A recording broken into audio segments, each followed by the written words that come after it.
Second question பார்க்கலாம். Second question வந்துட்டு first of all எப்போவுமே சொல்கிற மாதிரி கொஸ்டினை ரைட் பண்ணிக்கோங்க. தட் இஸ் யுவர் கிவன் இல்லையா? ஸோ கிவன் எழுதிட்டு y plus 1/6 minus 3y is equal to 2/3 எழுதியாச்சு. ஸோ எழுதினதுக்கப்புறம் இப்போ first 2 minutes just have a guess, இல்லை திங்க் பண்ணிக்கோங்க எப்படி பண்ணலாம். ஸோ ஃபர்ஸ்ட் வந்து நம்ம என்ன பண்ணலாம்னா, இங்கே ஒரு y இருக்குது, இங்கே ஒரு 3y இருக்குது. ஸோ ரெண்டையும் பக்கத்தில் எழுதிக்கலாம். ஓகேவா? ஸோ y அப்படியே எழுதிக்கிறேன், ஒன்றுமே செய்யலை, அதை பக்கத்தில் மட்டும்தான் எழுதுறேன். ஓகேவா? Which means I interchanging these two terms. இதை இங்கே எழுதிக்கிறேன். ப்ளஸ் 1/6 is equal to 2/3 எழுதியாச்சு. ஸோ அடுத்த ஸ்டெப் பார்த்தீங்கன்னா இங்கே என்ன பண்ணலாம்னா y minus 1 3y y minus 3y நீங்கள் டேரெக்டாகவும் பண்ணலாம், இல்லைன்னா y வெளியில் எடுத்துட்டு இது ஒரு y minus 3y. ஓகேவா? இந்த -3 இருக்கு இல்லையா, இதை இங்கே போட்டிருக்கேன். இங்கே ஒன்றுமே இல்லைன்னா அதுக்கெல்லாம் 1 போடணும். 1 minus 3 ஒரு y இருக்கு. ஓகேவா? 1y இருக்கு அப்படிங்கிற மாதிரி.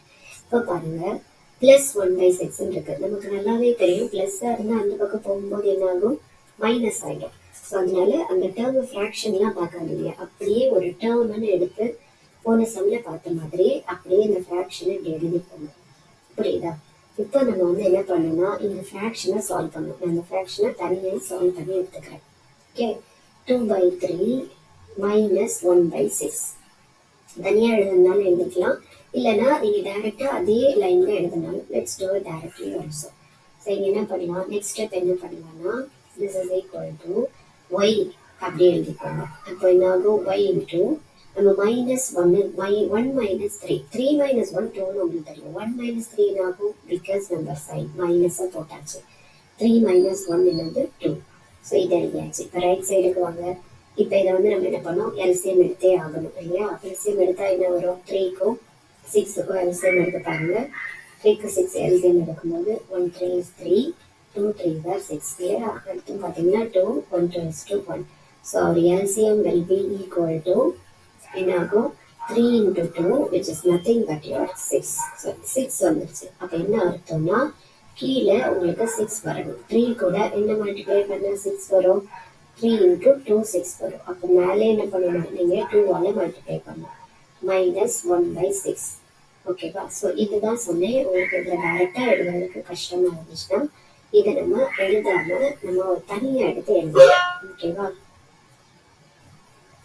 ஸோ நம்ம வந்து இந்த ஸ்டெப்பை 1 by 1 பண்ணுவோம். இதை 2/3 minus 1/6 அப்படியே இருக்கட்டும். இல்லை ஒரே ஒரு ஸ்டெப்பு தான் இருக்குது. ஸோ அதை முடிச்சுட்டு போயிடலாம். -2y அப்படின்னா -2 போட்டு இந்த -2 கூட y மல்டிப்ளை பண்ணுறோம். இதுதான் உங்களோட லெஃப்ட் ஹேண்ட் சைடு. ஓகேவா? ரைட் ஹேண்ட் சைடு இந்த 2 இது இருக்குது.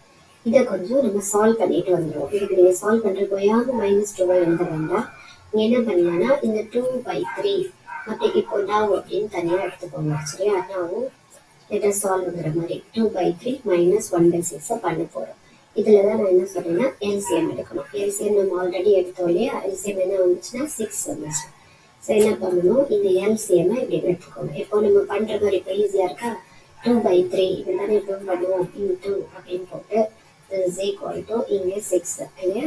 So 3 2s are 6, 2 2s are 4. இந்த 2 போட்டோம்னா வந்துடும். ஸோ மேலேயும் கீழே நம்ம என்ன பண்ணியிருக்கோம், 2ஆல் மல்டிப்ளை பண்ணி வச்சுருக்கோம். இப்போ நமக்கு லைக் ஃப்ராக்ஷன் கிடைக்க போகுது. ஸோ என்ன பண்ணலாம்னா நெக்ஸ்ட் ஸ்டெப் எழுதும்போது 2/3 is equal to இல்லைன்னா 2/3 minus 1/6 கொண்டு வந்துடும். ஓகேவா? -1/6க்கு ஏதாவது பண்ணணுமா, வேண்டாம். ஏன்னா எல்சிஎம் 6 தான், டினாமினேட்டர் 6ஆக இருக்கும்போது ஒன்றுமே பண்ண வேண்டாம். Don't waste time in that. டைரெக்டாக நம்ம என்ன பண்ணிடுவோம், போயிடலாம். 2/3க்கு என்ன எழுதணும், 2/3க்கு கண்டுபிடிச்சு வச்சிருக்கோம் இல்லையா, 4/6 இதை எழுதணும். ஸோ 4/6 எழுதிட்டு -1/6 எழுதணும். இப்போ என்ன பண்ணலாம், 4 - 1 என்னது, 4 - 1/6 இதான் இதோட நெக்ஸ்ட் ஸ்டெப். ஸோ இங்கே என்ன ஆகும், 4 - 1 என்ன வரும், 4 - 1 வந்து 3, 3/6. இப்போ நம்ம கேன்சல் பண்ணலாமா, 1 3 is 3, 2 3s are 6 which is equal to 1/2. So இப்போ நமக்கு வந்திருக்க கன்க்ளூஷன் என்னன்னா வந்து 2/3 அதில் தெளிவாக பார்த்துக்கோங்க. therefore போட்டு எழுதிக்கோங்க 2/3 minus 1/6 is equal to 1/2. இதை வந்து என்ன பண்ண போகிறோம், சப்ஸ்டியூட் பண்ண போகிறோம். எங்கே சப்ஸ்டியூட் பண்ண போகிறோம், இங்கே சப்ஸ்டியூட் பண்ண போகிறோம். இங்கே நிறுத்தி வச்சுருக்கோம் இல்லையா? இந்த இடத்துல சப்ஸ்டியூட் பண்ணோம் 2/3. இதை ஒரு ஈக்குவேஷன் 1ன்னு எடுத்துக்கோங்க. ஈக்குவேஷன் 1ல என்ன பண்ணியிருக்கோம்? 2y is equal to 2/3 minus 1/6 இருக்கும். இந்த 2/3 minus 1/6 தான் நம்ம என்னன்னு கண்டுபிடிச்சு வச்சிருக்கோம், 1/2 வச்சிருக்கோம். ஸோ எனக்கு என்ன பண்ண போறோம்னா, உங்களுக்கு புரியுறதுக்காக சைட் எழுதுறேன், நீங்க கீழே தான் எழுதணும். ஓகேவா? இதை கீழே என்ன பண்ணுங்கன்னா, இந்த 1ல சப்ஸ்டியூட் இந்த வேல்யூவை சப்ஸ்டியூட் பண்ண போறீங்க. ஓகேவா? சப்ஸ்டியூட் பண்ணும்போது என்ன கிடைக்கும்? -2y is equal to இதுக்கு ஃபுல்லா என்ன எழுத போறீங்க? 1/2. புரிஞ்சுதா? இல்லைன்னா கூட ஒரு ஸ்டெப் கூட எழுதிக்கோங்க. is equal to 2/3 minus 1/6 வரை கண்டுபிடிச்சு வச்சிருந்தோம். இப்போ என்ன ஆகுது? this is equal to 1/2. அதாவது -2y is equal to 1/2. எதனால ஓகேவா? ஈக்குவேஷன் 2 இதை எப்படி எழுதிக்கலாம்னா, சப்ஸ்டியூட்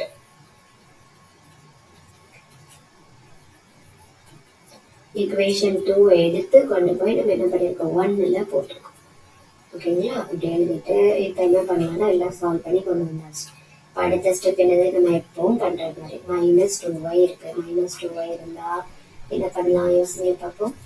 எஸ், -2y இருந்தா நல்லா ஞாபகம் வச்சுக்கோங்க. இது மைனஸ்ல இருந்தாலும் இது கூட மல்டிப்ளிகேஷன்ல இருக்கு. நடுவுல இந்த ரெண்டுக்கும் நடுவுல ஏதாவது சிம்பிள்ஸ் இருக்கணும். இல்ல என்ன பண்ணணும்னா, அந்த நம்பரை டினாமினேட்டர் தான் கொண்டு வரணும். ஓகேவா?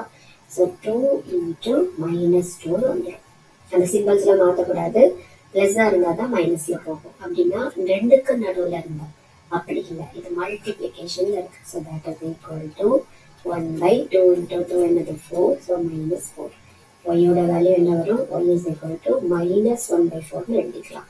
கீழே இருக்கிற மைனஸ் நம்ம மேலேயும் போட்டு எழுதிக்கலாம். ஸோ இதுதான் உங்களோட ஆன்சர். ஸோ என்ன நீங்க எழுதணும்னா, ஃபைனலா ஆன்சர் இஸ் ஈக்குவல் டு -1/4ன்னு எழுதிக்கலாம். ஸோ இந்த சம் ஒரு நேரம் பார்த்துக்கலாம். இல்லை என்ன கொடுத்துருக்காங்கன்னா, ஒரு கொஞ்சம் டிஃபிகல்ட் மாதிரி தெரியுது, நான் அந்த மாதிரி இல்லை. ஓகேவா? ஸோ ஃபர்ஸ்ட் வந்து என்ன பண்ணணும்னா, நீங்கள் நல்லா கவனிச்சுக்கோங்க. ஃபர்ஸ்ட் நீங்கள் கொடுத்துருக்க ஈக்குவேஷனை நான் அப்படியே எழுதியிருக்கேன். அது ரொம்ப முக்கியம். அதில் தப்பு வந்துச்சுன்னா பின்னாடி ஒன்றுமே பண்ண முடியாது. ஸோ அப்படி carefully right the equation. So அதுக்கப்புறம் என்ன பண்ணியிருக்காங்கன்னா, ஈக்குவேஷனை எழுதியிருக்காங்க. இதை நான் ஃபர்ஸ்ட் என்ன பண்ணியிருக்கேன்னா, இங்கே இருக்கிற இந்த டேர்ம்ஸ் ரெண்டையும் இன்டர்சேஞ்ச் பண்ணி எழுதியிருக்கேன். இதை இங்கே எழுதியிருக்கேன், அதை இங்கே எழுதியிருக்கேன். நெக்ஸ்ட் வந்து என்ன பண்ணியிருக்கோம், அதுக்கப்புறம் இந்த ரெண்டு டேர்ம்ஸ்லையும் y காமனா எடுத்துட்டு இந்த 1 - 3 எழுதியிருக்கேன். இது அப்படியே இருந்தது, இந்த பக்கம் தூக்கிட்டு போயிருக்கேன். இது இந்த பக்கம் போயிடுச்சு. ஸோ -1/3 கீழே போகல. நல்லா கேர்ஃபுல்லாக பார்த்துக்கோங்க. இந்த ரெண்டு டேர்ம்ஸுக்கு நடுவில் ப்ளஸ் இருக்கிறதுனால இந்த பக்கம் மைனஸ்ல போயிடுச்சு. அதுக்கப்புறம் நம்ம எல்சிஎம் எடுத்திருக்கோம். அதுக்கப்புறம் நம்மளோட காமன் எல்சிஎம்ல இருந்து வேல்யூ வந்தது. வேல்யூல இருந்து நம்ம கரெக்டாக சப்ஸ்டியூட் பண்ணி திரும்ப மைனஸ் பிளஸ் எல்லாம் போட்டு ஆன்சர் வந்துருச்சு. ஸோ ஃபர்ஸ்ட் இருந்தது ரொம்ப முக்கியம். So hope you understand this question. Thanks for வாட்சிங். நம்ம அடுத்த கொஸ்டினுக்கு போகலாம்.